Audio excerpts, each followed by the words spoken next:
A seguir, Hora da Notícia.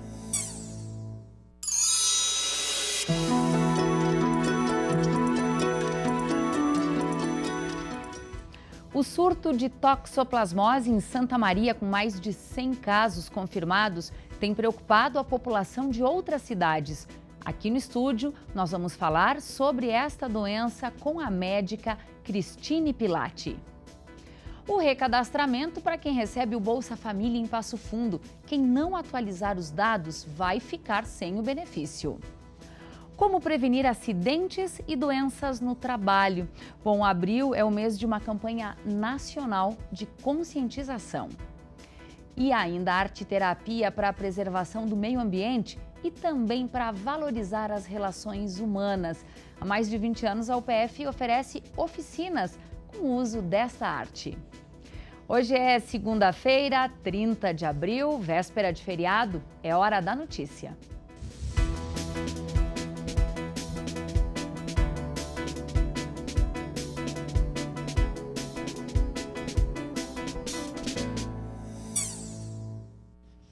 A Prefeitura de Passo Fundo está intensificando as ações para o recadastramento do maior número possível de famílias no cadastro único.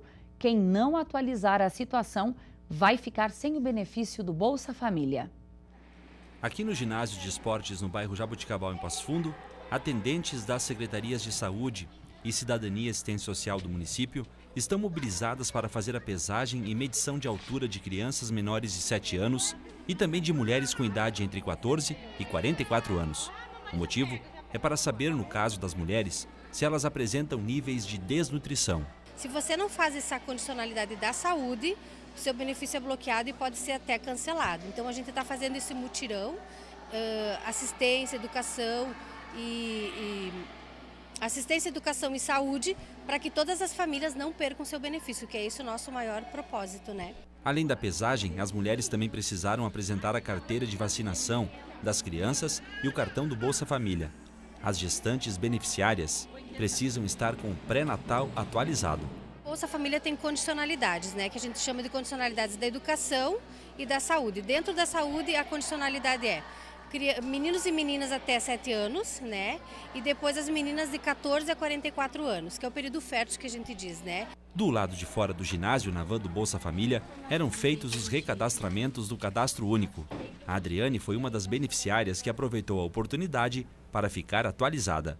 Perguntar para a moça se tem que tirar a menina do cadastro dela, disse que sim, deixar só o rapaz. E tá tudo em dia, então? Tudo em dia, tá tudo certo. O recadastramento e a pesagem acontecem 2 vezes por ano. A primeira etapa de janeiro a junho, a segunda de julho a dezembro. Em Passo Fundo são cerca de 4.000 famílias beneficiadas pelo Bolsa Família. É importante lembrar que para você ter o benefício do Bolsa Família, você precisa ter o cadastro único. E ações como essa que está acontecendo aqui no Jaboticabal estão acontecendo por toda Passo Fundo. A data de recadastramento, o prazo final é 30 de junho. Até lá, você que é beneficiário precisa procurar uma unidade de saúde para fazer o seu recadastramento, para então não correr o risco de perder o benefício. Um surto de toxoplasmose em Santa Maria, com mais de 100 casos confirmados, tem preocupado a população de outras cidades, como Passo Fundo, por exemplo. Agora, você sabe o que é de fato a toxoplasmose e como pode acontecer o contágio? Bom, para falar sobre este assunto, nós convidamos a médica infectologista Cristine Pilati. Doutora, seja muito bem-vinda ao PFTV. A gente quer começar entendendo o que é de fato, doutora, a toxoplasmose. A toxoplasmose, então, é uma doença infecciosa, mais comumente causada pelo Toxoplasma gondii, que está presente nas fezes de gatos contaminados. É o que transmite a toxoplasmose, é esse parasita. Então, é uma doença infecciosa.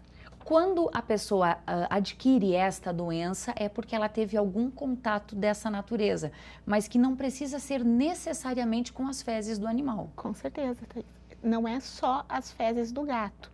Inclusive, na nossa região, parece que a ingestão é o mais comum, que é ingerir os cistos do toxoplasma, na carne crua e na salada mal higienizada, mal lavada. Então, essas seriam formas de contaminação, de adquirir a doença. Com certeza. Você me dizia há pouco, doutora, que é uma doença, digamos assim, do bem. Ela é uma doença tranquila de ser administrada. Na grande maioria dos casos, sim. É uma doença, inclusive, que muitas vezes as pessoas nem sabem que tiveram. Vão descobrir ou quando ficam gestantes ou quando vão fazer algum exame de controle. Então, pode não ter sintoma algum, como sintomas muito semelhantes a um sintoma de resfriado, por exemplo, né? Como nas suas formas mais graves pode atacar a visão, o cérebro, né? Ou então na gestante passar por bebê. Bom, o contágio ele se dá por meio então das fezes do animal. De pessoa para pessoa, esse contágio não existe, doutora? Não. A única transmissão interpessoal é da mãe para o bebê quando ela está gestante. Se eu estiver com toxoplasmose, você não corre risco nenhum de estar aqui no mesmo ambiente que eu. A gente pode traçar um comparativo com a rubéola, doutora, que é melhor então que a mulher passe pela rubéola na infância, na adolescência, porque se ela tiver rubéola quando grávida, o bebê terá prejuízos. O mesmo ocorre com a toxoplasmose. Sim, a gestante que de alguma forma já teve contato com o toxoplasma, né, ela tem um soldadinho, um anticorpo, para defender ela de uma possível recontaminação, né? Então, ela já tem esse anticorpo. A gestante que não tem o anticorpo, né, ela sim corre risco, então, o risco maior de transmitir para o bebê. Bom, os cuidados durante a gravidez, quais seriam então, doutora? A Sociedade Brasileira de Infectologia tem, inclusive no site, né, todos os cuidados para toxoplasmose. A gestante, principalmente a que não tem o anticorpo, ela não deve de forma alguma comer carne mal passada ou crua, né, principalmente de porco e de carneiro. A salada muito bem higienizada, né, ou então não comer salada crua, né, só cozida. E quem tem gatinho, não fazer a limpeza da caixa, né, de areia do seu gatinho. Em muitos casos, o gato é considerado o vilão desta doença. É importante colocar que nem todo gato tem toxoplasmose. Ele precisa estar doente para contaminar alguém por meio das fezes. Exatamente. Se você tem dúvida, né, aconselho levar o gato ao veterinário, né, principalmente se há gestante dentro de casa. Bom, para a pessoa saber se ela tem o soldadinho, né, no seu organismo, ou seja, se ela teve ou não, doutora, é preciso fazer um exame de sangue. Com certeza, é um exame específico para o soldadinho, para o anticorpo do toxoplasma. Bom, o tratamento, no caso da pessoa fazer o exame e o resultado dar positivo. Não são todas as pessoas que precisam tratar, né? É um grupo específico de pessoas, né, que tem que fazer o tratamento. No caso de Santa Maria, o tratamento está sendo disponibilizado pelo serviço, né, SUS, pelo Sistema Único, né, na prefeitura, até foi vindo verba federal, existe para comprar também, então é diferente de algumas doenças que só são distribuídas. E existe medicamento, inclusive, próprio para a gestante também. Não existe vacina. Não existe Portanto, vacina. O cuidado tem que ser de cada um.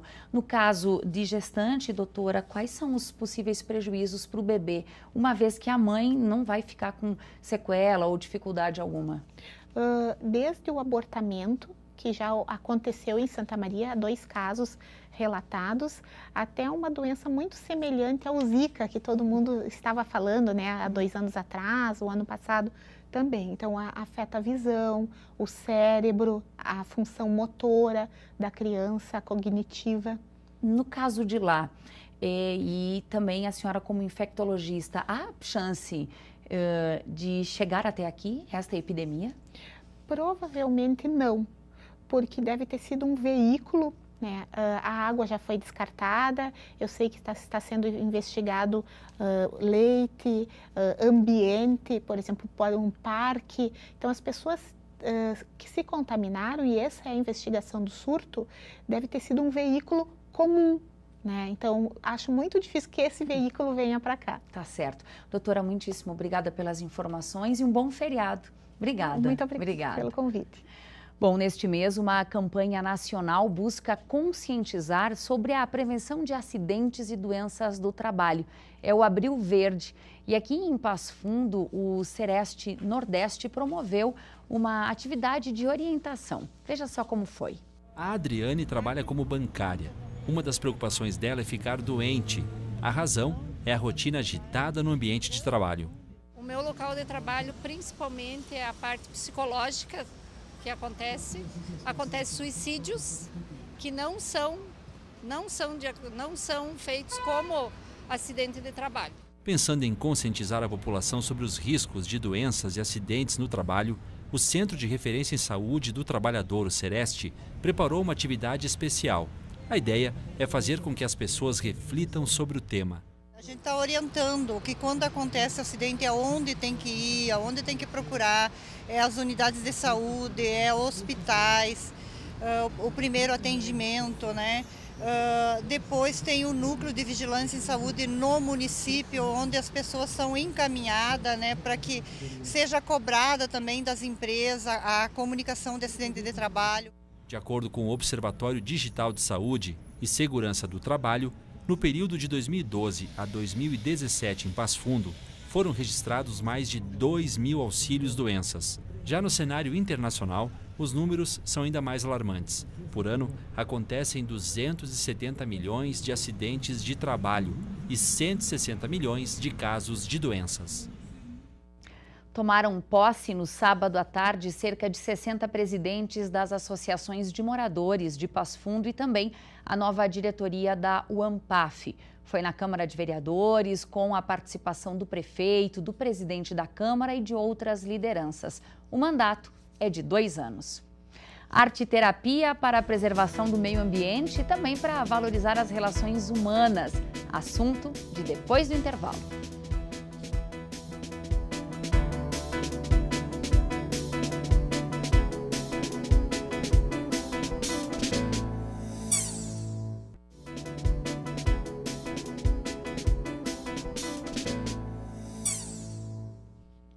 A batata é o terceiro alimento mais cultivado no mundo. Fica atrás apenas do arroz e do trigo.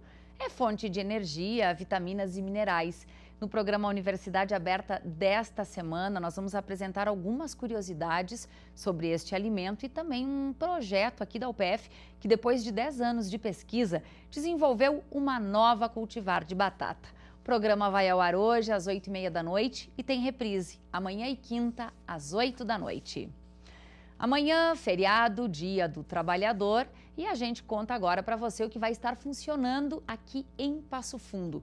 O transporte coletivo vai funcionar com horários de domingo. O Bela Tita Shopping vai estar com a praça de alimentação aberta das 11 da manhã até as 10 horas da noite. E as lojas vão ter abertura facultativa das 2 da tarde até as 8 da noite. A coleta de lixo não será feita no centro da cidade, ela acontece apenas nos bairros. Depois de um final de semana de tempo seco e altas temperaturas, veja se o tempo continua assim nos próximos dias.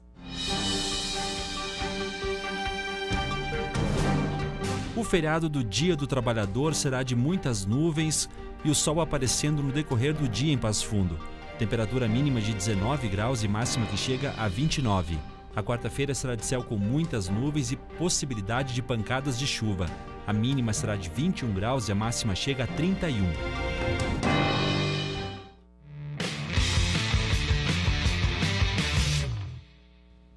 O Esporte Clube Passo Fundo venceu o Brasil de Farroupilha por 3-1 pela divisão de acesso. A partida aconteceu ontem no Vermelhão da Serra. Já o Esporte Clube Gaúcho disputa a terceirona e venceu o São Borja pelo mesmo placar, 3-1. A partida também foi ontem na Arena BS Bios Volmar Salton, em Passo Fundo. Libertar emoções, autoconhecimento, reduzir a ansiedade e problemas de saúde. Esses são alguns dos benefícios da arte-terapia. E há mais de 20 anos, a UPF oferece à comunidade oficinas com o uso dessa arte. Veja só. A arte-terapia é uma técnica psiquiátrica que busca, através de atividades artísticas, desenvolver o bem-estar nas pessoas. A Aires tem 77 anos e participa das oficinas uma vez por semana. Para ela, a arte-terapia é fundamental para ter uma vida mais tranquila. É muito interessante o trabalho da arte-terapia, faz a gente crescer muito. Eu, pelo menos, achei que tinha aprendido tudo na minha vida. Depois que eu vim para cá, aprendi muita coisa, né? Porque deixa a gente bem, A convivência também faz muito bem, né? Que a gente convive. Eu, por exemplo, faz mais de 20 anos que frequento a arte-terapia. Entre as atividades, as alunas estão desenvolvendo mosaicos, feitos de azulejos e cerâmicas quebradas. Os mosaicos estão sendo colados nas escadarias do pátio interno do museu com a proposta de colorir o ambiente. Além de arte, a ideia é que as alunas reflitam sobre o reaproveitamento de materiais como esse. Um olhar mais vinculado a tipos de materiais que a gente recicla ou coloca fora e não reutiliza. E a gente pensou, por que não repensar o que se tem em casa e não fazem mais parte do teu cotidiano? Então a gente trouxe para cá, fez uma reflexão sobre o que a gente poderia se inserir na comunidade. E esse trabalho dos mosaicos deve ficar pronto até o dia 18 de maio, data que é comemorado o Dia do Museu. Participam das atividades mulheres da terceira idade de Passo Fundo. As aulas são realizadas no Museu de Artes Visuais Ruth Schneider, uma vez por semana. O programa de hoje termina aqui. A gente volta amanhã no feriado do Dia do Trabalhador com outras informações sobre Passo Fundo e região. Uma ótima semana para você.